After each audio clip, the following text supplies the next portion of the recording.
Quand j'étais aux États-Unis dans les années 90, beaucoup de gens ne savaient même pas comment prononcer mon nom chinois.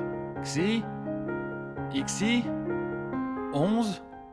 Salut, je m'appelle Joe Wong. Je suis un comédien qui a passé la moitié de sa vie en Chine et l'autre aux États-Unis. J'ai vu nos ressemblances et nos différences. À mon avis, nos aînés ont des conditions de vie difficiles aux États-Unis. Ils doivent même se lancer à la course à la présidentielle. J'ai constaté de nombreux changements dans le monde entier, mais surtout en Chine. Quand je suis revenu en Chine, de nombreux endroits étaient méconnaissables. Les changements de ces 50 ou 60 dernières années surpassent ceux survenus sur plusieurs millénaires. La machine peut servir 850 plats à l'heure. Une énergie débordante, un foisonnement d'opportunités. Parfois, je me sens émue. Je m'assois avec eux et je suis émue. On n'aurait jamais cru mener ce genre de vie. Une bonne manière de comprendre ces changements, c'est à travers l'une de nos obsessions nationales. Je ne connaissais pas ce stéréotype qui dit que les Chinois excellent dans les maths. Mais à y réfléchir, les Chinois sont vraiment habiles avec les nombres. Un voyage commence souvent par 3, 2, 1, c'est parti. Ce voyage en Chine commence par 318. La nationale 318 relie Shanghai au Népal, la terre natale de Bouddha. En Chine, cette autoroute atteint littéralement de nouveaux sommets. La nationale 318 est un symbole de la manière dont les infrastructures changent des vies. Elle achemine des produits à un marché en expansion et transporte les touristes vers les régions les plus sauvages et les plus spectaculaires du pays. Jusqu'à ces dernières années, ces infrastructures sont en constante évolution. Et la meilleure manière de comprendre les changements qu'elles apportent est le nombre 318. Un proverbe chinois dit « Pour faire fortune, construisez une route ». Le collège dans lequel j'étudiais avait décidé de construire une route. Il nous a fallu 2 mois pour la terminer. Plus tard, on m'a demandé « Il faisait travailler des enfants ?» J'ai répondu « Mais non, nous n'étions pas payés ». Construire des routes comme la 318, la plus longue autoroute de Chine, a rendu les vies de beaucoup de gens bien meilleures que la mienne, en apportant des opportunités à des entreprises rurales uniques. Qui pourrait croire qu'ici, 40 millions de personnes travaillent à la cueillette de champignons. Plusieurs centaines d'espèces de champignons comestibles poussent en Chine, jouant un rôle majeur dans la médecine et la cuisine. Et bien que celui-ci soit plus connu par son nom japonais, 75% de la production mondiale de champignons matsutake provient de Chine.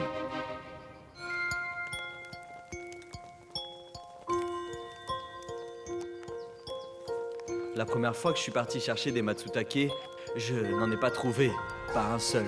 Quand je voyais la cueillette de mon frère et de ses amis, j'étais très impressionné. Le matsutake est aussi connu sous le nom de roi des champignons. Il est vraiment délicieux, on peut le manger cru, comme ça.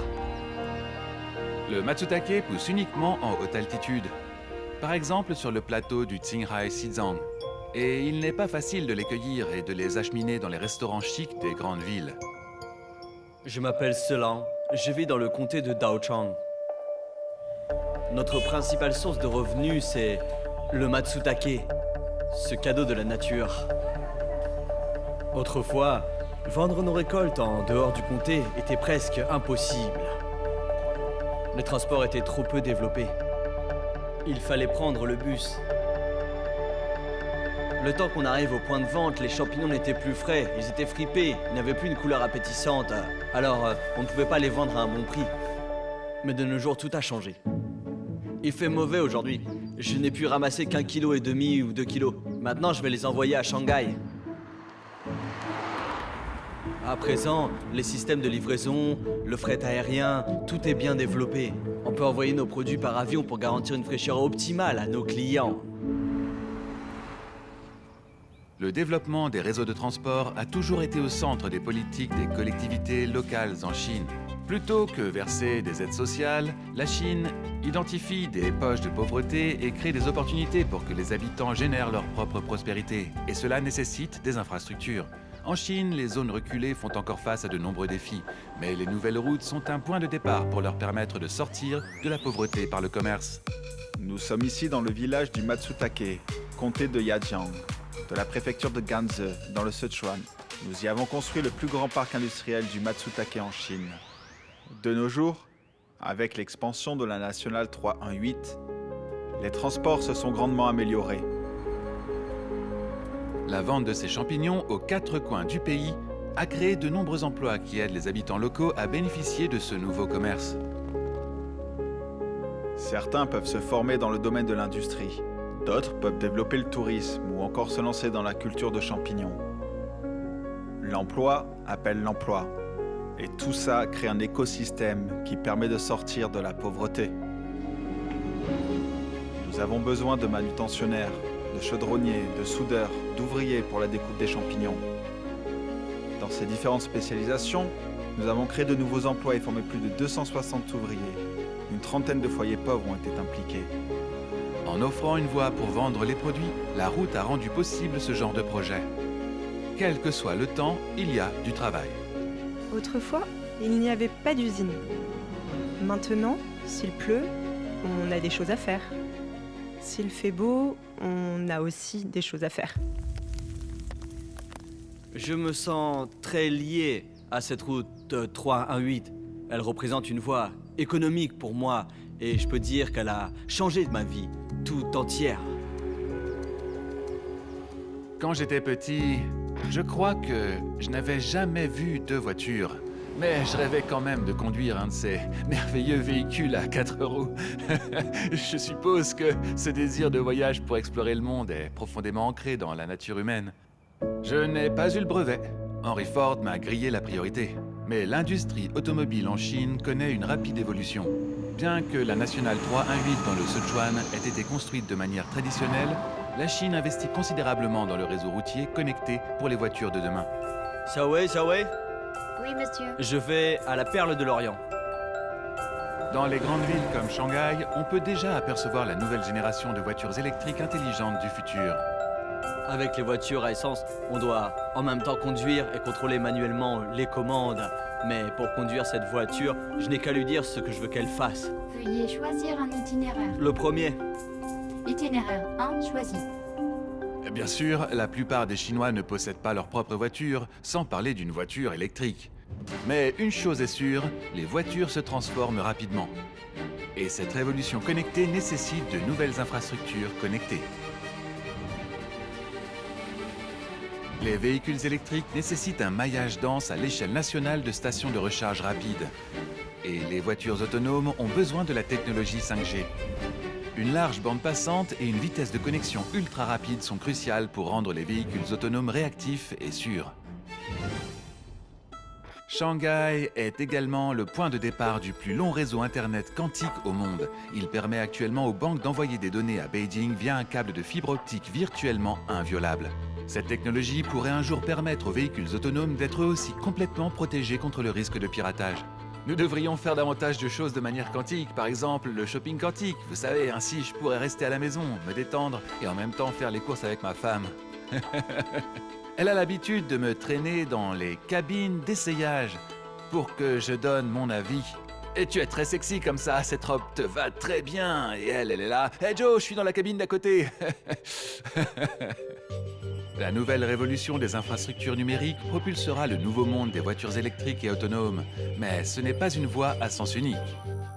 Nous savons déjà que les voitures électriques nécessitent de nouvelles infrastructures, mais il s'avère qu'elles peuvent à leur tour devenir des infrastructures, en branchant leurs batteries sur le réseau électrique national. En fait, les voitures électriques inutilisées peuvent être connectées au réseau électrique national pour servir de réserve d'électricité et fournir de l'électricité à la demande aux foyers et aux entreprises. En Chine, c'est la nuit que l'électricité est souvent la moins chère. Par exemple, dans certaines régions, après 22 ou 23 heures, l'électricité peut coûter seulement 0,3 yuan. Mais pendant la journée, ou quand les gens rentrent chez eux vers 18 heures, tous les appareils électriques sont allumés. La demande en électricité est élevée. Maintenant, nous pouvons utiliser des stations de recharge spécifiques pour renvoyer l'électricité depuis la voiture vers le réseau électrique. Je trouve ça extraordinaire que nos véhicules puissent se charger au réseau national. Non seulement ça permet d'aider l'environnement en conduisant une voiture zéro émission, mais on peut également contribuer activement à l'écologie. Et ce point est très important dans la mesure où la Chine s'est fixée pour objectif d'atteindre la neutralité carbone d'ici 2060. Chaque petit geste compte. Les talents d'ingénierie des anciens Chinois paraissent aujourd'hui insondables. Comment ont-ils pu construire la cité interdite sans clous ni vis?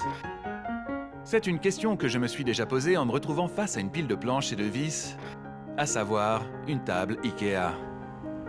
Je pense que le mot d'infrastructure était autrefois associé aux pays occidentaux. En voyageant dans ces pays, on voyait de belles routes. On pouvait sentir une impression de bien-être, c'est très important. Sans infrastructure, accomplir quoi que ce soit devient très compliqué. Comme faire des affaires, voyager ou profiter de la vie. Le delta du Yangtze est l'un des succès les plus célèbres de Chine. La prospérité amenée par les infrastructures. Mais d'une certaine manière, pour se faire l'avocat du diable, on pourrait dire qu'il est victime de son propre succès. L'autoroute Shanghai-Nanjing est désormais une autoroute à 8 voies, avec un trafic quotidien très dense.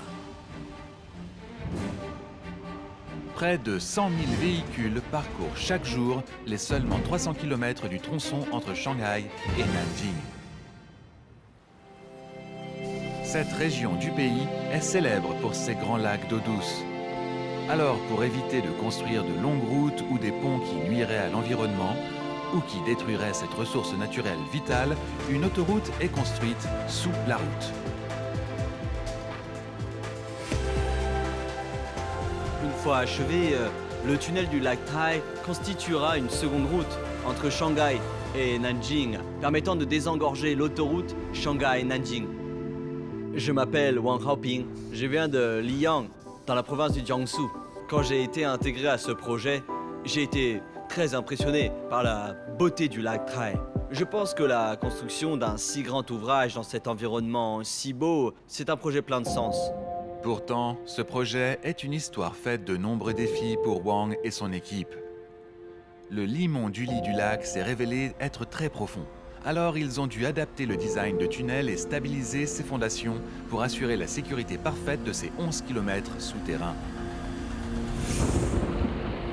En pleine saison des typhons, quand le niveau du lac est très élevé, le tunnel a passé tous les tests avec succès.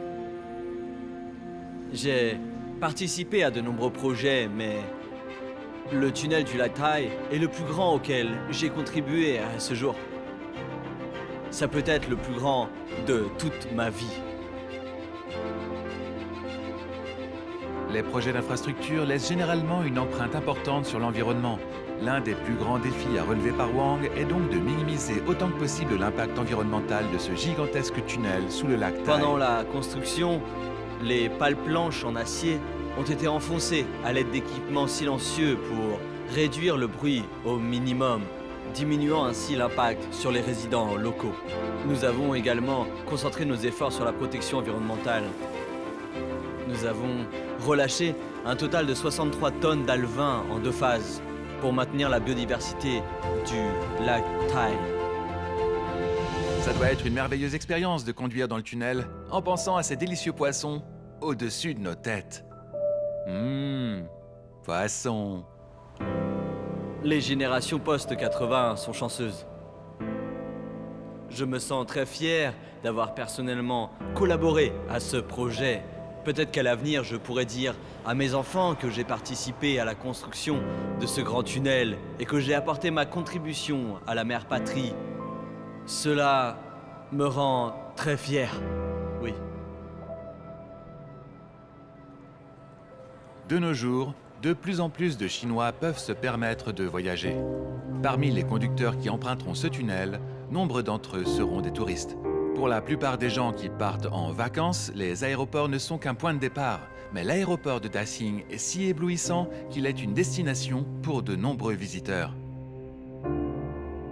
Mais l'expertise en ingénierie de la Chine permet aussi de transporter des visiteurs jusque dans les régions les plus préservées, les plus sauvages et les plus belles du pays. Par exemple, jusqu'à la réserve naturelle de Daochang, Yading, sur le plateau du Qinghai Xizang, décrite comme la dernière terre pure de notre planète bleue. La Chine est un vaste pays riche en ressources. La région de Ganzhou est la plus grande région en termes de superficie dans la province du Sichuan. Mais les transports n'y sont pas développés. Avant, sans aéroport, il fallait 2, voire même 3 jours de route entre Daocheng et Chengdu. Certains ouvrages civils extraordinaires ont rendu la région accessible aux voyageurs passionnés d'aventures de plus en plus nombreux en Chine. C'est le plus haut aéroport commercial du monde. Depuis que l'aéroport a été construit, le temps de voyage a été réduit à 55 minutes. Alors si les touristes veulent venir visiter cette dernière terre pure, ils peuvent le faire par les airs. Cet aéroport est vraiment remarquable parce qu'il est situé à plus de 4000 mètres d'altitude. C'est près de la moitié de l'altitude de vol. Alors, le décollage et l'atterrissage doivent être plus faciles, pas vrai? L'avion est peut-être déjà à la moitié de son altitude de croisière au moment où il décolle, mais permettre aux gens de visiter le toit du monde a constitué un immense défi d'ingénierie. L'air est plus rare, ce qui diminue sa portance. Comparée aux plaines, elle est légèrement réduite. Cette réduction entraîne une vitesse au sol plus élevée pour l'avion lors de l'atterrissage. Notre piste est plus longue ici. Habituellement, à des endroits comme Chengdu, la piste ne fait que 3000 mètres. Et ici, elle fait 4200 mètres. Cela permet à l'avion de disposer d'une longueur de piste suffisante pour réduire sa vitesse pendant le roulement et éviter de dépasser la piste. Cet aéroport est un autre exemple de génie civil, donnant aux Chinois des villes l'occasion d'accéder aux merveilles naturelles du pays. Les infrastructures offrent aussi un accès aux anciennes traditions culturelles de Chine.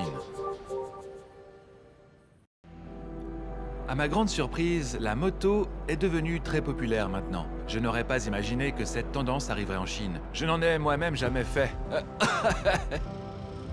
La moto est un symbole de liberté, d'aventure et d'amusement. Les Chinois croient en la destinée et aspirent à la liberté. La Nationale 318 leur a offert un nouveau monde et de nouvelles possibilités. Ici, la Nationale 318 traverse des paysages spectaculaires. Elle traverse des montagnes enneigées, des prairies, des lacs et des forêts. C'est un endroit que de nombreux Chinois comme moi aimeraient visiter pour se sentir à nouveau connectés à la beauté de notre pays. Mais plusieurs tronçons de la 318 n'étaient pas praticables jusqu'à récemment. Avant la construction du tunnel sous le mont Harlang, il fallait une journée entière pour traverser la montagne. Maintenant, ça ne prend qu'une dizaine de minutes. Des avancées telles que le tunnel du mont Harlang ont fait d'une route fastidieuse un véritable plaisir et ont ouvert cette région du pays aux aventuriers sur 2 roues. Deng a réussi à faire de son amour de la route un commerce profitable. Après l'ouverture de la route, l'industrie du tourisme a connu un véritable essor. Maintenant, tout le monde veut venir ici. Entrez vite, entrez vite! Venez vous asseoir un peu. Il y a des chambres à l'étage et le parking gratuit. J'envie vraiment ce genre de vie. Il a réussi à transformer sa passion en carrière. Un vieux proverbe anglais dit « Choisis une profession que tu aimes et tu n'auras pas à travailler un seul jour de ta vie ». Il est un excellent exemple de ce principe. Et s'il a pu accomplir cela, c'est grâce aux infrastructures développées par la Chine depuis des années. Ok.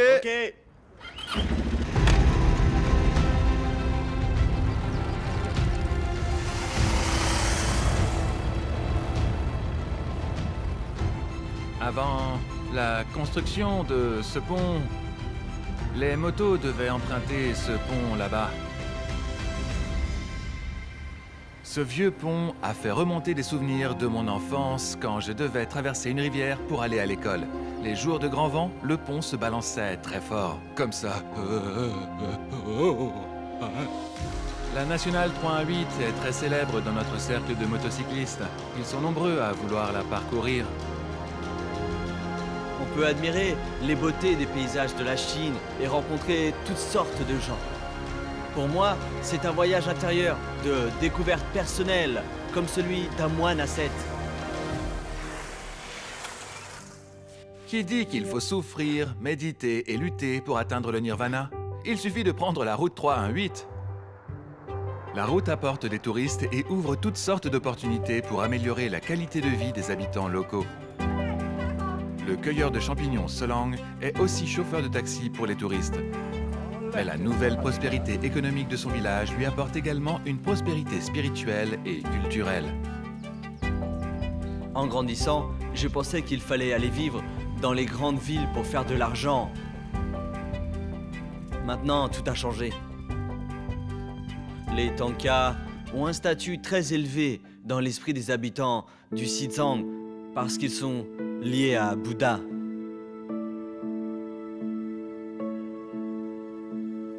J'ai appris lentement et patiemment auprès de mon maître. Si notre génération n'apprend pas et que la suivante n'apprend pas non plus, alors cet art disparaîtra lentement et en même temps cet aspect tout entier de notre culture.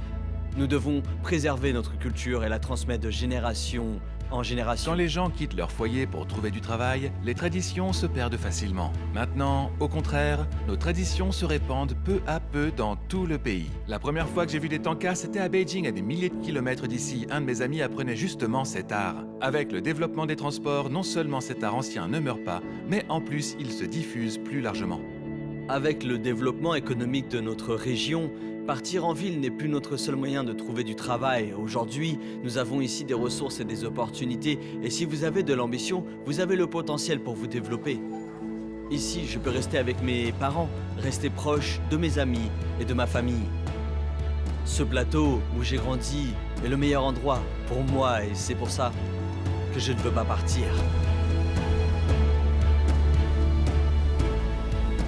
Depuis mon enfance, les infrastructures ont révolutionné la vie des Chinois. Et maintenant, une nouvelle génération d'innovation en ingénierie prépare une nouvelle révolution. Mais quand on dit « pour faire fortune, construisez une route », on ne parle pas simplement d'argent.